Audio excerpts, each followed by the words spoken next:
رسول اللہ صلی اللہ علیہ وآلہ وسلم کی ذات مبارکہ کا تعارف۔ ہم نے ایک بڑا اہم مقدمہ کل سمجھا تھا کہ رسول، نبی اور دیگر انسانوں میں ایک واضح فرق ہے۔ 1.25 لاکھ کم و بیش انبیاء کرام علیہم السلام، ان میں 313 رسول۔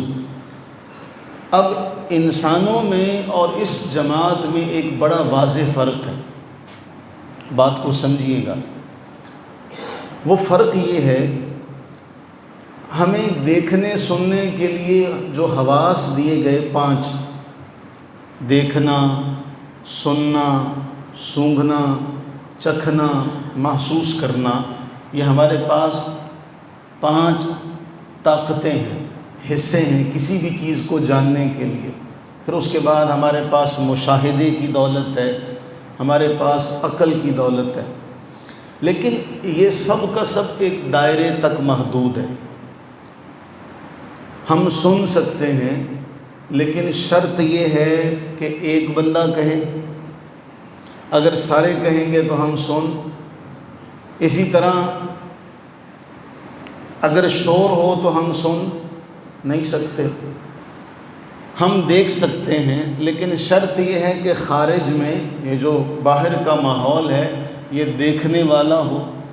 اگر خارج میں اندھیرا ہوگا تو ہم آنکھ دیکھنے والی سے بھی کچھ دیکھ، اسی طرح روشنی بہت زیادہ ہو تب بھی ہم دیکھ نہیں سکتے۔ تو ہمارے ان 5 حواس کا، عقل کا، مشاہدے کا دائرہ بہت محدود ہے۔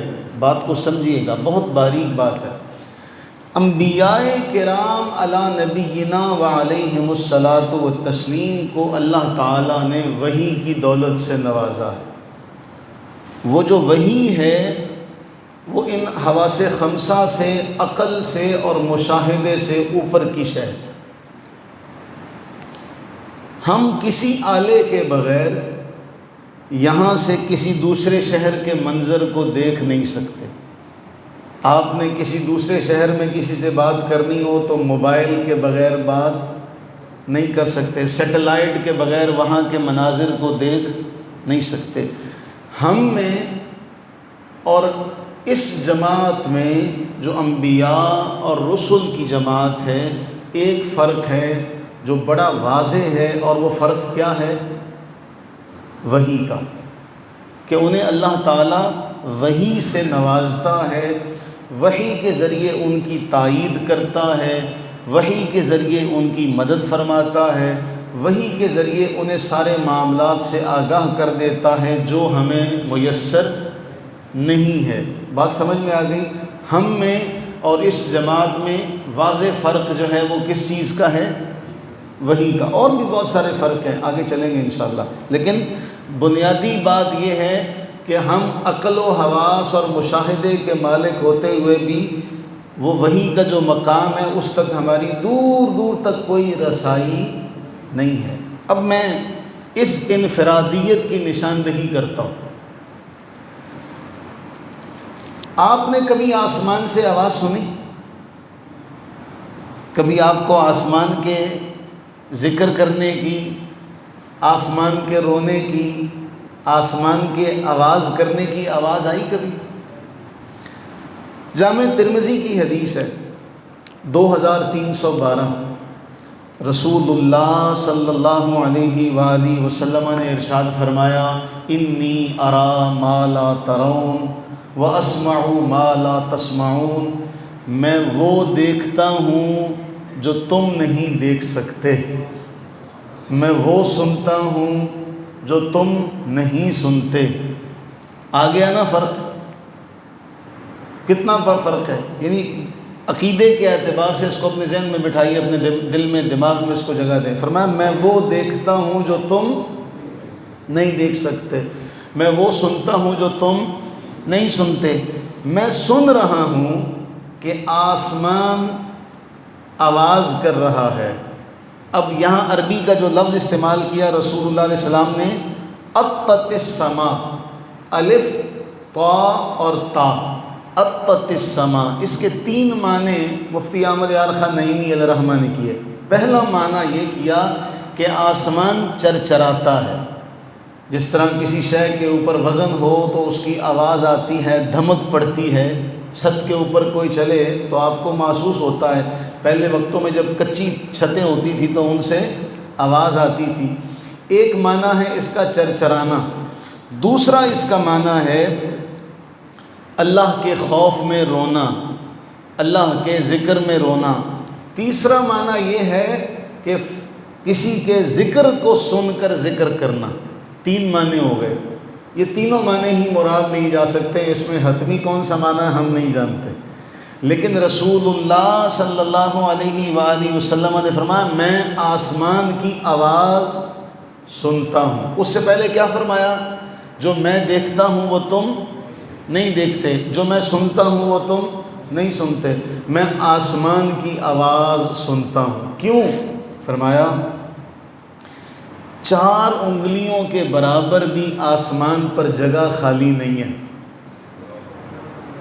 4 انگلیاں، اتنی بھی جگہ آسمان پر خالی نہیں۔ کوئی فرشتہ قیام میں ہے، کوئی رکوع میں ہے، کوئی سجدے میں ہے، ہر فرشتہ جو ہے وہ اللہ کی تسبیح میں، حمد میں، عبادت میں مشغول ہے۔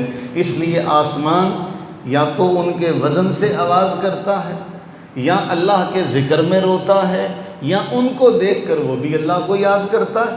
تو میں آسمان کی آواز سنتا ہوں۔ اب واضح ہو گیا کہ کہاں ہمارا اور کہاں ان کا۔ یہاں ایک بہت بڑے مفسر گزرے، عبد الماجد دریابادی رحمہ اللہ۔ آپ نے فرمایا کہ رسول کی حیثیت معلم کی بھی ہوتی ہے اور شارح کی بھی ہوتی ہے۔ وہ صرف پڑھا نہیں رہا ہوتا، وہ تشریح بھی کر رہا ہوتا ہے، اور جس کے لیے جو چاہے جو چاہے اختیار دے سکتا ہے۔ کیسے؟ یہ تعارف ہے نا کہ نبی اور رسول کا مقام و مرتبہ کتنا بلند و بالا۔ کیسے؟ اب اس ایک جملے کی، رسول کی حیثیت معلم کی بھی ہے، شارح کی بھی ہے۔ وہ کیسے؟ اگر آپ میں سے کوئی قیامت تک کے لیے کوئی بھی شخص کسی سے روزہ ٹوٹ جاتا ہے، روزہ چھوٹ جاتا ہے، تو وہ روزے کا کفارہ ادا کرے گا، یا تو غلام آزاد کرے گا، یا 60 مسکینوں کو کھانا کھلائے گا، یا 60 روزے رکھے گا۔ اس کے علاوہ چوتھی کوئی صورت ہمیں پورے ذخیرہ اسلام میں نہیں ملتی، قرآن و سنت میں نہیں ملتی۔ ایک شخص رسول اللہ کی بارگاہ میں حاضر ہوتا، یا رسول اللہ صلی اللہ علیہ وسلم ایسے معاملہ ہو گیا، روزہ مجھ سے رہ گیا، ٹوٹ گیا، چھوٹ گیا، میں پورا نہیں کر سکا۔ فرمایا اچھا غلام آزاد کرو۔ اب وہ جس کے پاس وہ آئے تھے انہیں پتہ تھا، صحابہ ایسے مزاج شناس ہیں، انہیں پتہ ہے کس کے پاس آئے ہیں۔ فرمایا غلام آزاد کرو۔ آقا طاقت نہیں رکھتا، میں اس کی طاقت، اچھا 60 مسکینوں کو کھانے کھلاؤ۔ اے آقا میں اس کی طاقت بھی نہیں رکھتا، ایسا کرو 60 روزے رکھو۔ ایک پورا نہیں ہوا، ٹوٹ گیا، 60 کہاں سے رکھوں گا؟ فرمایا بیٹھ جاؤ۔ اب یہ ہے شارح۔ فرمایا بیٹھ جاؤ۔ کہیں سے کھجوروں کا ٹوکرا آیا۔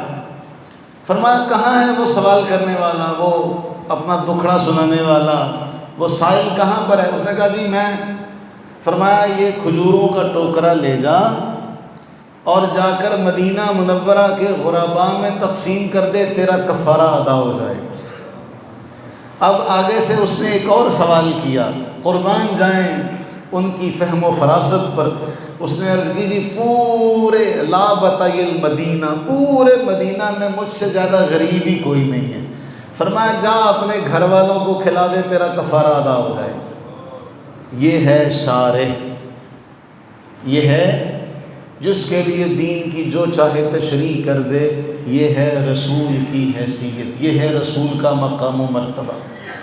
اب عبد الماجد دریابادی ایک بڑی باریک بات سمجھاتے ہیں، بڑی توجہ سے سننے والی ہے۔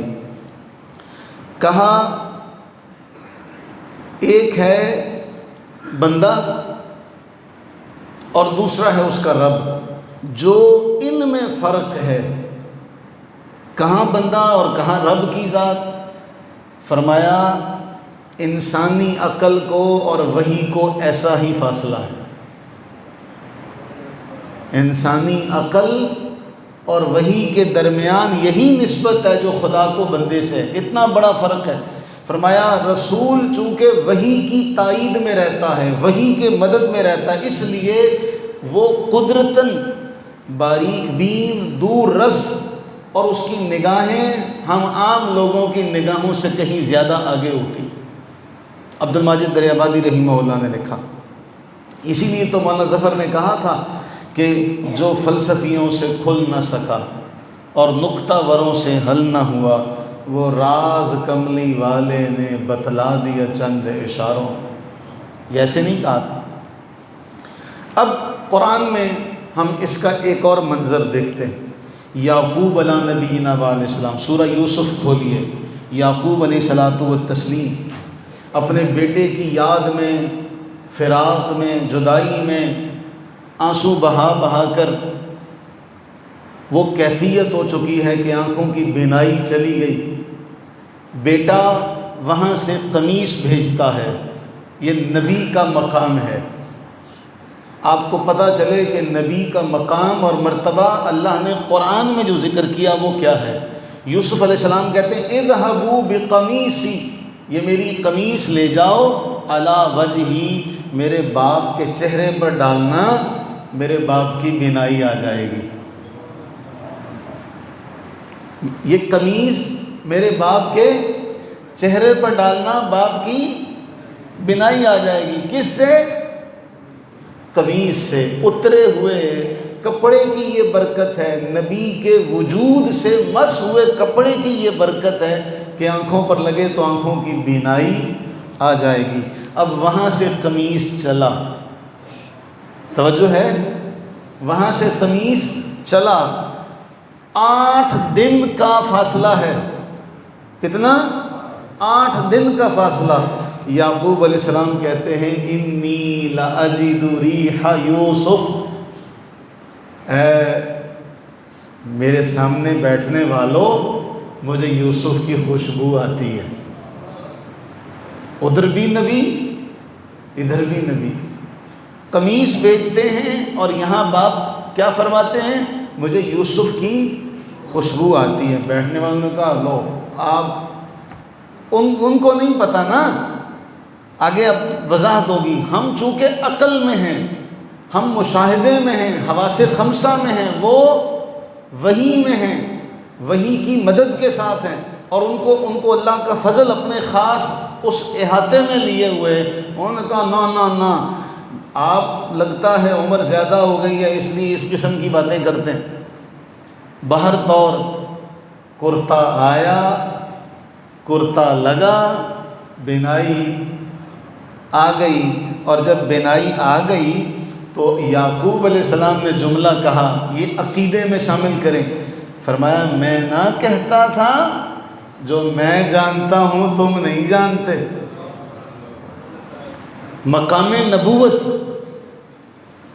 فرمایا الم اقل لکم، میں نہ کہتا تھا جو میں جانتا ہوں وہ تم نہیں جانتے۔ یہ کیسے ہو سکتا ہے کہ ہم کہیں جی ان کا مقام اور ان کا علم اور ہم سارے اس کے برابر ہو سکتے ہیں؟ معاذ اللہ ثم معاذ اللہ، کہاں خاک اور کہاں آسمان۔ تو کہا میں نہ کہتا تھا جو میں جانتا ہوں، آ گئی نا وہی بات۔ اللہ کے نبی علیہ السلام نے کیا فرمایا؟ جو میں دیکھتا ہوں تم، جو میں سنتا ہوں تم۔ یعقوب علیہ السلام نے بھی جب مشاہدہ، جو عقل کے اندر رہتے تھے، انہوں نے یعقوب کو برا بھلا کہنا شروع کیا، معاذ اللہ ثم معاذ اللہ۔ لیکن جب کرتا آ گیا، اب ایک بات بڑی اہم ہے یہاں پہ کہ یعقوب علیہ السلام کے اپنے علاقے میں سیدنا یوسف علیہ السلام کنویں میں پڑے رہے، لیکن پتہ نہ چلا۔ یہاں مولانا روم نے، مولانا جامی نے اور ہمارے بڑے بڑے علماء نے یہ بات لکھی کہ جب رب کی بارگاہ میں ہوتے ہیں، رب کے سامنے ہوتے ہیں تو اپنا پاؤں بھی نظر نہیں آتا، جب رب کے حضور حاضر ہوتے ہیں تو اپنا پاؤں بھی نظر، اور جب اس سے حاضری سے باہر ہوتے ہیں تو رب کی تجلیات کا منظر یہ ہوتا ہے کہ دور سے کرتا چلے تو کرتے کی خوشبو آ جاتی ہے، دور سے کرتا چلے تو کرتے کی خوشبو محسوس ہوتی ہے۔ اب دوسرا واقعہ، یوسف علیہ نبینا علیہ الصلوۃ والتسلیم نے اپنے بھائی کو روک لیا، بھائیوں نے جا کے کہا، تو وہاں بھی یعقوب علیہ السلام کا یہ جملہ قرآن میں ملتا ہے کہ میں وہ جانتا ہوں جو تم نہیں جانتے۔ دو معاملے ہو گئے۔ نوح علیہ السلام نے بھی یہی بات کہی تھی کہ جو میں جانتا ہوں تم، یہ جملہ کیا ہے کہ نبی یعقوب علیہ السلام ایک بار بھی دو بار بھی یہی جملہ کہتے ہیں، جو میں جانتا ہوں تم۔ نوح علیہ السلام بھی کہتے ہیں جو میں جانتا ہوں تم نہیں جانتے۔ سیدنا عیسیٰ علیہ نبینا و علیہ الصلوۃ والتسلیم کی طرف جاتے ہیں، قرآن سے باہر نہیں جا رہے۔ قرآن کریم میں اللہ جل مجدہ الکریم نے سیدنا عیسیٰ علیہ السلام کے حوالے سے فرمایا، بڑی شان ہے عیسیٰ علیہ نبینا و علیہ السلام کی۔ قرآن بیان کرتا ہے کہ مٹی سے پرندہ بناتے، مٹی کی حیت سے پھونک مارتے، وہ اڑنے والا پرندہ ہو جاتا، مادر ذات کو بینائی عطا کرتے، کوڑ کے مریض کو شفا یاب کرتے، اتنا کچھ کام کرتے۔ ایک معاملہ جو قرآن نے ذکر کیا وہ بہت اہم ہے۔ سیدنا عیسیٰ علیہ نبینا و علیہ الصلوۃ والتسلیم فرماتے، وَأُنَبِّئُكُم بِمَا تَأْكُلُونَ وَمَا تَدَّخِرُونَ فِي بُيُوتِكُم، میں بتاؤں تم کیا کھا کر آئے ہو،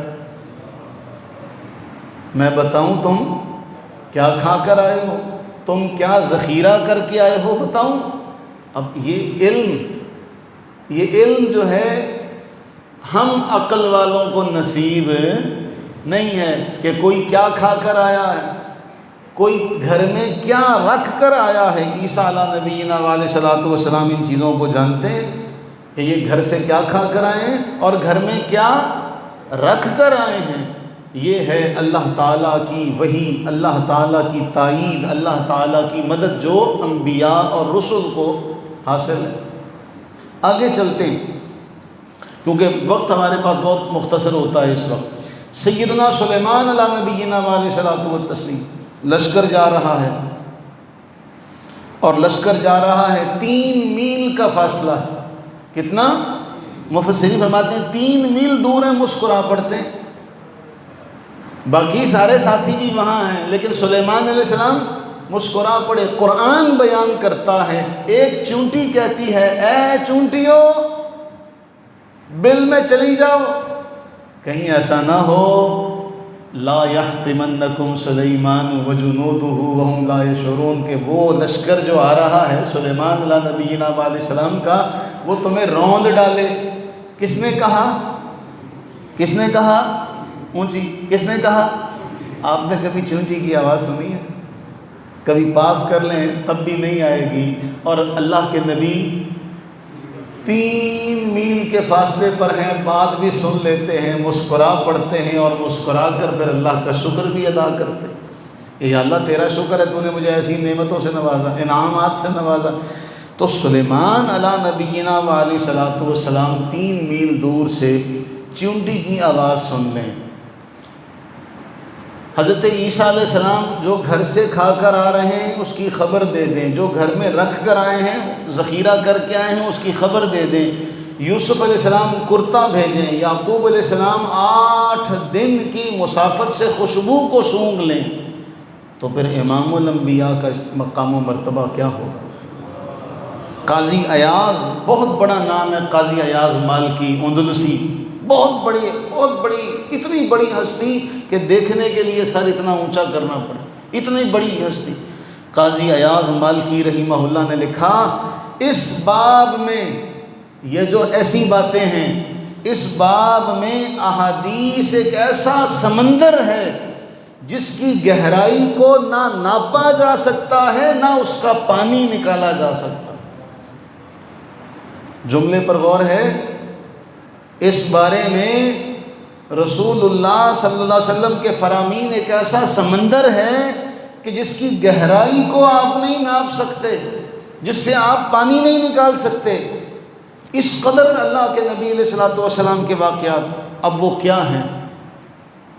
جامع ترمذی حدیث نمبر 3615 صحیح سند کے ساتھ اللہ کے نبی صلی اللہ علیہ وآلہ وسلم نے فرمایا، انا سید ولد آدم یوم القیامہ، میں اولاد آدم کا سردار ہوں قیامت کے دن۔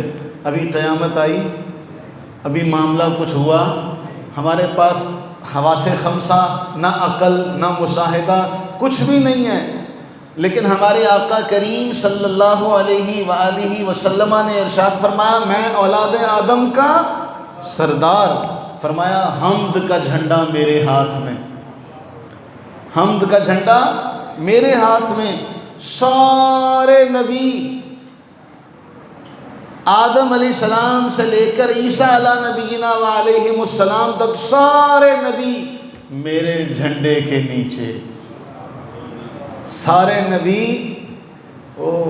اللہ تعالی ہمیں اور زیادہ ذوق عطا کرے، جو جھنڈے کے نیچے ہیں، جو جھنڈے کے نیچے ہیں، 8 دن کی مسافت سے کرتے کی خوشبو سونگھ لیں۔ جو جھنڈے کے نیچے ہیں وہ جو کھا کر آتے ہیں وہ بتا دیں، جو ذخیرہ کر کے آئے ہیں وہ بتا دیں، جو جھنڈے کے نیچے ہیں 3 میل دور سے چونٹی کی آواز سن لیں تو جس کے جھنڈے کے نیچے یہ ہستیاں ہیں، اس جھنڈے کو پکڑنے والے کی شان کیا ہوگی۔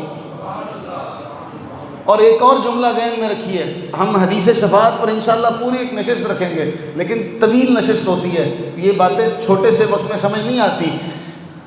عارفین کہتے ہیں، حدیث شفاعت میں آتا ہے سارے اکٹھے ہو کر آدم علیہ السلام کے پاس جائیں گے، سارے اکٹھے ہو کر نوح علیہ السلام کے پاس جائیں گے، سارے اکٹھے ہو کر ابراہیم علیہ السلام کے پاس، اور سارے کہیں گے آج ہم کچھ نہیں کر سکتے، کسی اور کے پاس جاؤ، کسی اور کے پاس جاؤ۔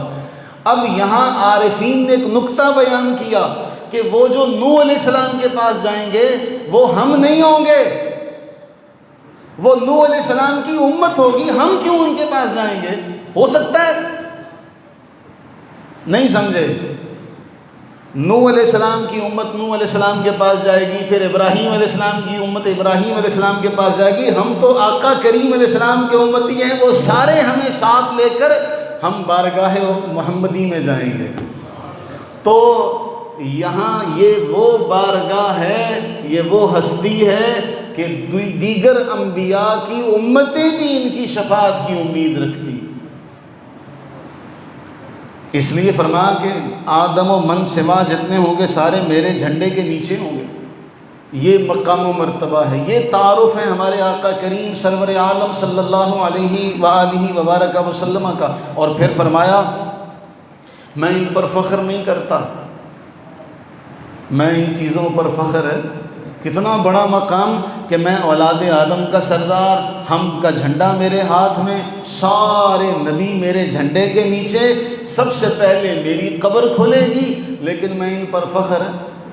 محبوب کا تو مقام عسیٰ ان یبعثک ربک مقاما محمودا، ان قریب آپ کا رب آپ کو ایسے مقام پر فائز کرے گا کہ جو مقام ہی تعریف کیا ہوا ہے، مقام محمود ہے۔ اب جامع ترمذی کی 3 روایات ہیں، 3234 نمبر، اس کا مفہوم عرض کرتا ہوں۔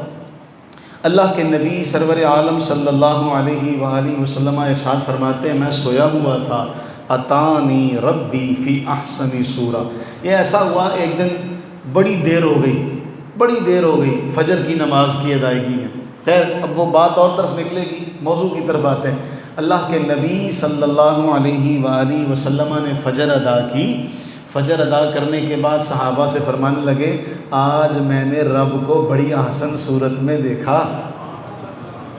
میں نے رات کس کو دیکھا؟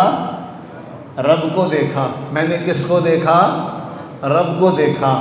اور رب تعالیٰ نے مجھ سے پوچھا، بندے کا ذوق بڑھ جاتا ہے، انسان پڑھے تو صحیح۔ رب تعالیٰ نے مجھ سے پوچھا، مجھے کہا اے محمد میں نے کہا لبیک اے میرے رب میں حاضر ہوں۔ فرمایا اے حبیب فرشتے بھلا کیوں جھگڑ رہے ہیں آپس میں؟ فرشتے بھلا کیوں جھگڑا کر رہے ہیں آپس میں؟ کس بات کے بارے میں فرشتے جھگڑا کر رہے ہیں؟ فیما یختصم الملأ الاعلی، تم جانتے ہو فرشتے کیوں جھگڑ رہے ہیں؟ میں نے عرض کی لا ادری، اے باری تعالیٰ مجھے کیا خبر کہ فرشتے کیوں جھگڑا کر رہے ہیں۔ اب حدیث کا جملہ فوضع یدہ بین کتفی فوجدت بردہا بین ثدیی، اللہ تعالیٰ نے اپنا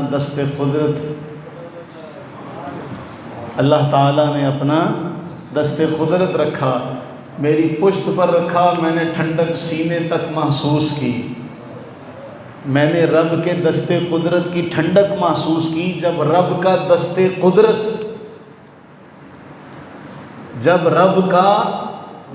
قدرت جو اس کی شان کے لائق ہے، جب رب تعالیٰ نے محبوب کریم علیہ السلام پر رکھا تو رسول اللہ کیا فرماتے ہیں؟ فَعَلِمْتُ مَا بَيْنَ الْمَشْرِقِ وَالْمَغْرِبِ۔ جامع ترمذی کی روایت 3148، فرمایا میں نے مشرق اور مغرب کے درمیان جو کچھ تھا جان لیا۔ ایک روایت جامع ترمذی کی 3233 روایت، فرمایا میں نے آسمان و زمین میں جو کچھ تھا وہ سب جان لیا۔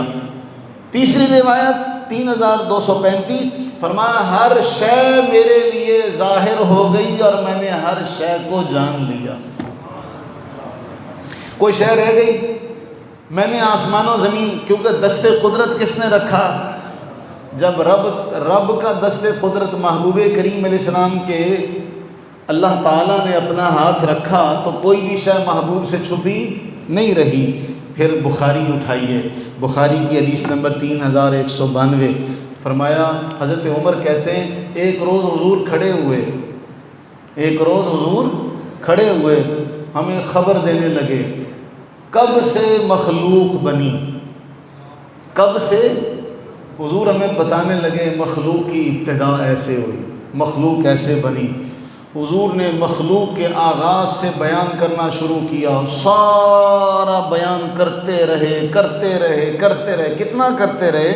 صحیح مسلم میں آتا ہے کہ صلی بنا رسول اللہ صلی اللہ علیہ وسلم الفجر، حضور نے ہمیں فجر پڑھائی،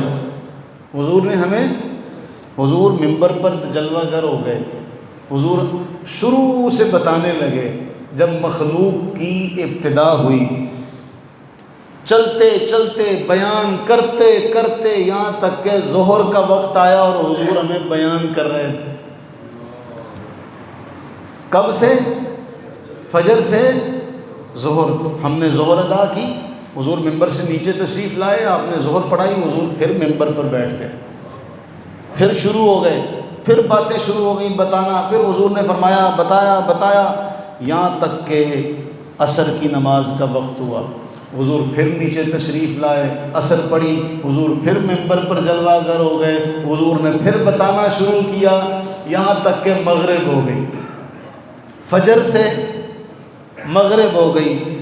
اب حضرت عمر کہتے ہیں حتیٰ دخل اہل الجنت منازلہم و اہل النار منازلہم، ابتدائے خلق سے حضور نے بیان کرنا شروع کیا یہاں تک کہ جنتی جنت میں چلے گئے، جہنمی جہنم میں چلے گئے، آغاز کیا مخلوق کی ابتدا سے انتہا تک ہمیں سارا بیان کر دیا۔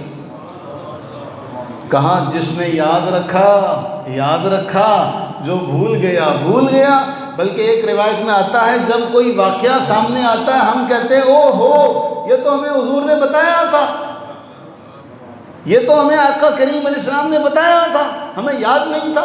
اب جو صحیح مسلم کے الفاظ ہیں فَأَخْبَرَنَا بِمَا كَانَ وَبِمَا هُوَ كَائِنٌ، جو ہو چکا تھا، جو ہونے والا تھا، حضور علیہ السلام نے ہمیں سب کا سب بتا دیا۔ آخر رب کا دست قدرت ہے نا، فعلمت ما بین المشرق والمغرب فعلمت ما بین السماء والارض فتجلی لی کل شیء. خود فرمایا، اب کہا فاعلمنا احفظنا، ہم میں سب سے بڑا عالم وہ ہے جس نے ان چیزوں کو یاد رکھا، سب سے بڑا عالم وہ ہے. اب ایک اور منظر دکھاؤں اس کا آپ کے سامنے.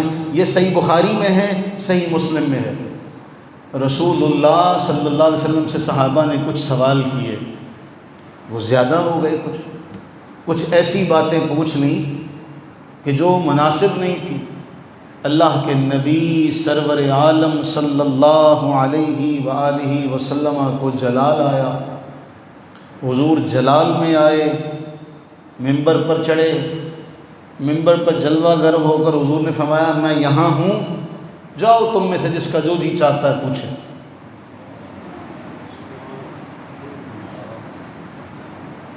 جس کا جو جی چاہتا ہے پوچھے. اتنا بڑا جملہ. ناراض ہوئے تھے، جلال میں آ کر فرمایا تھا جس کا جو جی چاہتا ہے پوچھے مجھ سے. اب صحابہ کرام علیہم رضوان جان گئے کہ حضور علیہ السلام نے یہ جملہ بڑے جلال میں فرمایا. سب سر نیچے کر کے رونے لگ پڑے کہ ہم سے بڑی بھول ہو گئی، ہم نے آقا کریم علیہ السلام کو تکلیف دی اور حضور ممبر پر چڑھ کے آج جلال میں یہ فرما رہے ہیں جاؤ جس نے جو پوچھنا ہے، میں یہیں بیٹھے یہیں کھڑے ساری خبر دوں گا، اسے پوچھے جس نے جو پوچھنا. اب موقع غنیمت تھا. ایک شخص تھا، لوگ اس کے باپ کے بارے میں باتیں کرتے تھے کہ فلاں آدمی اس کا باپ نہیں ہے. اور ہر بندے کو موقع نہیں نہ ملتا بار بار. لوگ اس کے باپ کے بارے میں تانا زنی کرتے تھے کہ یہ فلاں کا بیٹا نہیں ہے، فلاں کا بیٹا. اس نے کہا چلو میں پوچھ ہی لیتا ہوں میرا باپ کون ہے. سمجھو وہ باتیں ہیں جو عقل سے نہیں جانی جاتی، مشاہدے سے نہیں جانی جاتی، جن کا حواس خمسہ سے کوئی تعلق نہیں. اور حضور فرما رہے ہیں جس نے جو پوچھنا ہے پوچھے. اب شریعت کا مسئلہ تو نہیں کہ بھئی مجھ سے دین کا مسئلہ پوچھنا ہے، فرمایا جو جی چاہتا ہے پوچھے. اس نے کہا جی میرا ابا کون ہے. سوچو ذرا تھوڑی دیر کو سوچئے، تھوڑی دیر کو توقف کیجئے، پتہ چلے کہ ان کا عقیدہ کیا. یا رسول اللہ میرا باپ کون ہے؟ فرمایا تیرا باپ فلاں ہے، تیرا باپ فلاں ہے. جو ممبر پر کھڑی ہستی ہے، جو ممبر پر جلوہ گر ہستی ہے، اس کو یہ بھی پتہ ہے کہ اس کا باپ کون ہے، یہ کس کا تخم ہے، یہ کس کا خون ہے. اس ہستی کو یہ بھی پتہ ہے کہ اس کا باپ کون ہے. فرمایا تمہارا باپ فلاں ہے. لیکن صحابہ مزاج شناس تھے، جان گئے کہ اللہ کے نبی سرور عالم صلی اللہ علیہ وآلہ وسلم ہماری باتوں سے تکلیف میں ہیں. حضرت سیدنا عمر فاروق رضی اللہ تعالیٰ عنہ گھٹنوں کے بل کھڑے ہو، گھٹنوں کے بل بیٹھے، گھٹنوں کے بل بیٹھے. آپ تصور کریں، ایک ہے جیسے آپ بیٹھے ہوئے ہیں، ایک کھڑے ہونا، ایک ہوتا ہے گھٹنوں کے بل بیٹھنا. یعنی عاجزی کا اظہار کرتے ہوئے، معافی مانگتے ہوئے حضرت عمر نے کہا رضینا باللہ ربا، ہم راضی ہیں، ہم اللہ کے رب ہونے پر راضی ہیں، ہم اسلام کے دین ہونے پر راضی ہیں، ہم آپ کے رسول ہونے پر راضی ہیں. ہمیں کچھ نہیں چاہیے، ہم نے کچھ نہیں پوچھنا. اس جملے کے اندر سب کچھ آ گیا. رضینا باللہ ربا وبالاسلام دینا وبمحمد صلی اللہ علیہ وسلم رسولا، ہم راضی ہیں. جب حضرت عمر گھٹنوں کے بل بیٹھ کر یہ عرض کرتے ہیں، پھر مفسرین نے لکھا کہ رسول اللہ صلی اللہ علیہ وسلم کا مزاج جاننے والے یہ صحابہ ہی تو تھے. جب یوں اظہار کر لیا اپنی عاجزی کا، اپنی غلطی کا، یہ جملہ کہہ کے ہم راضی ہیں، ہمیں کچھ نہیں چاہیے، ہم نے کچھ نہیں پوچھنا. اب میرے عزیزو یہاں ہم دیکھیں، یہ ہے مقام رسول، یہ ہے اس مقام کی معرفت کہ اس ہستی کو رسول کہتے ہیں، اس ہستی کو نبی کہتے ہیں. اور ہم جس ہستی کا کلمہ پڑھتے ہیں اس کی شان، اس کا مقام، اس کی رفت یہ ہے. قاضی ایاز نے لکھا یہ ایسا سمندر ہے جس کی گہرائی ناپی نہیں جا سکتی، جس سے پانی نکالا، میں نے اس میں سے چند روایات آپ کے سامنے رکھی۔ پتہ چلا اللہ نے ہمارے نبی سرور عالم صلی اللہ علیہ وآلہ وسلم کو کیا مقام، کیا مرتبہ دیا، کتنی شان ہے۔ اللہ فرما رہا تم لوگوں کی بڑی شان ہے۔ اللہ فرمائے کنتم خیر امہ، آدم علیہ السلام سے لے کر عیسیٰ علیہ السلام تک اللہ تعالیٰ آپ کے بارے فرمائے تم سب سے بہتر ہو۔ کیوں؟ ہم اس کے لڑ لگ گئے جو سب سے بہتر ہے، ہم اس کے دامن سے وابستہ ہیں، ہم اس کے امتی ہیں، ہماری نسبت اس کے ساتھ ہے، اس لیے اس نے فرمایا تم سب سے بہتر۔ اللہ سے یہ دعا فرمائیں کہ اللہ تعالیٰ آقا کریم سرور عالم صلی اللہ علیہ وآلہ وسلم کی پکی سچی سچی محبت عطا فرمائے کہ